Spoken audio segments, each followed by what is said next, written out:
Philadelphia in the 1940s buzzed with musical heritage, its neighborhoods echoing the rhythms of jazz, rhythm and blues, and early stirrings of a new beat that would soon captivate the world.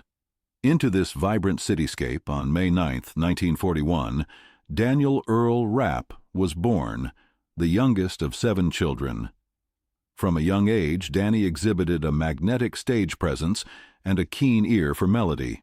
Philadelphia's post-war music culture, especially its street corner harmony groups, played a formative role in his artistic awakening. Rapp's home was filled with music, and like many working-class families, entertainment came from radio and neighborhood gatherings. These environments, saturated with vocal harmonies and dance rhythms, nurtured Danny's desire to perform. By his teenage years, he was already mimicking vocal lines and crafting impromptu performances for friends and family. His charisma and expressive voice stood out even then. At John Bartram High School in the mid-1950s, Danny's path crystallized. There he connected with fellow students Dave White, Frank Maffei, and Joe Terranova. Together, they formed a group known as the Juvenaires. The quartet harmonized under street lamps, in parked cars, and during school functions, drawing inspiration from groups like the Ravens, the Teenagers, and the Platters. Rapp, with his booming baritone and boundless energy, was the natural frontman. The group's turning point came in 1957 during a performance at a local dance party. A young music promoter named John Madara noticed them and brought them to the attention of songwriter and vocal coach R.T. Singer. Singer, impressed by their energy and tight harmonies, signed them to his label, Singular Records. One of the early demos they recorded was a bouncy number called Do the Bop. Fortune intervened again when Singer played the track for Dick Clark, then host of American Bandstand. Clark liked the song but advised a name change, both for the group and the track. Do the Bop became At the Hop, and the Juvenaires were reborn as Danny and the Juniors. The renamed song better reflected the dance culture of the time, and the decision would prove crucial. On December 2, 1957, Danny and the Juniors appeared on American Bandstand as a last-minute replacement. Their performance of At the Hop caused an immediate stir. Viewers flooded the station with calls. Within weeks, the song climbed to #1 on the Billboard Pop and R&B charts, remaining at the summit for 7 consecutive weeks. It sold over 2 million copies worldwide and became a defining anthem of the era. Suddenly thrust into the national spotlight, Danny and the Juniors toured alongside the legends of rock and roll. They joined Alan Freed's Big Beat Show, sharing stages with Jerry Lee Lewis, Buddy Holly, Fats Domino, and Chuck Berry.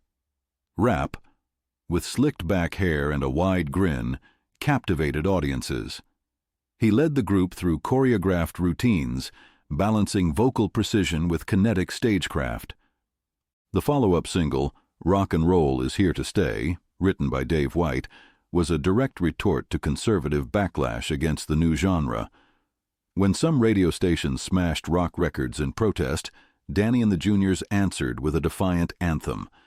It reached number 19 on the charts and cemented their status as more than one-hit wonders. Other songs like Dottie, Twistin' USA, and Pony Express also charted, though none replicated the towering success of their debut. Still, their star shone brightly through the late 1950s.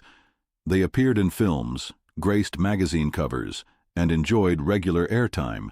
But fame, especially that found at such a young age, came with complications. Rapp was only 16 when At the Hop exploded. Thrust into a whirlwind of travel, fame, and scrutiny, he struggled with the pressure. He was known to be shy off stage, a stark contrast to his commanding presence under the spotlight. As the 1960s dawned, musical tastes evolved. The British invasion introduced new sounds and styles, and acts like Danny and the Juniors, rooted in 1950s doo-wop and early rock, found it harder to maintain their position. They switched to Dick Clark's Swan Records, scoring a modest hit with Twistin' USA. but by 1963, their momentum had waned. Dave White left to focus on songwriting and production, achieving notable success with songs like You Don't Own Me for Leslie Gore. The group splintered, reunited, and morphed into different lineups over the years. By the 1970s, they were mainstays of the oldies circuit, riding a wave of 1950s nostalgia. They re-recorded at the Hop in 1976 and even returned to the UK charts. But despite this resurgence, Rapp's own journey grew turbulent. Danny battled personal demons in private. He drank heavily and was known to disappear before flights, afraid of flying. This fear limited the group's ability to tour overseas. He was temperamental and at times unreliable, and his behavior became increasingly erratic. Despite moments of lightness, including visits to his sister's homes in New Jersey for rest and recovery, his emotional state appeared to deteriorate. He married Gloria Padlow in 1962 and fathered 2 sons. But family life was not enough to insulate him from the emotional toll exacted by a faltering career and the pressures of his past fame. In the early 1980s, he led a version of Danny and the Juniors, without his original bandmates, performing at clubs and lounges in the Southwest. In March 1983, Danny secured a month-long engagement at the Silver Lining Lounge in Phoenix, Arizona. It was a far cry from the stadiums and national TV spots of his youth. Reports from those close to him describe an erratic and despondent figure during this final engagement. On April 2nd, his last performance concluded at the lounge. The next morning, he disappeared. Rapp drove west through the desert, arriving in Quartzsite, Arizona, a town as desolate and dusty as the mood that clung to him. He checked into the nondescript Yacht Club motel and was spotted drinking alone in a local bar, his manner detached and somber. Witnesses described a man who looked lost, haunted. At some point, he purchased a .25 caliber handgun from a private individual. On April 3, 1983, in the silence of a modest motel room, Danny Rapp ended his life with a single gunshot to the head. He was just 41. The news shocked those who knew him and devastated fans who had danced, sung, and grown up with his music. For a man who had once embodied joy and rhythm, whose voice had sparked countless parties, it was a deeply sorrowful and haunting end. He was laid to rest in Belmar, New Jersey, near family. His siblings, including Estelle, Mabel, and Cass, mourned alongside fans who had danced to his music and remembered the spark he brought to the stage. His brothers Frank and Bobby had already passed. His sisters often remembered the boy who sang with gusto before he was old enough to drive. In the decades that followed, Danny and the Juniors continued in various forms. Frank Maffei and Joe Terranova, sometimes joined by Frank's brother Bobby, carried the torch into the 1990s and beyond. The group was inducted into the Vocal Group Hall of Fame in 2003 and honored by the Broadcast Pioneers of Philadelphia in 2013. Their performances kept the flame alive for generations who grew up in the glow of early rock and roll. Danny Rapp's life was brief, intense, and marked by both brilliance and sorrow.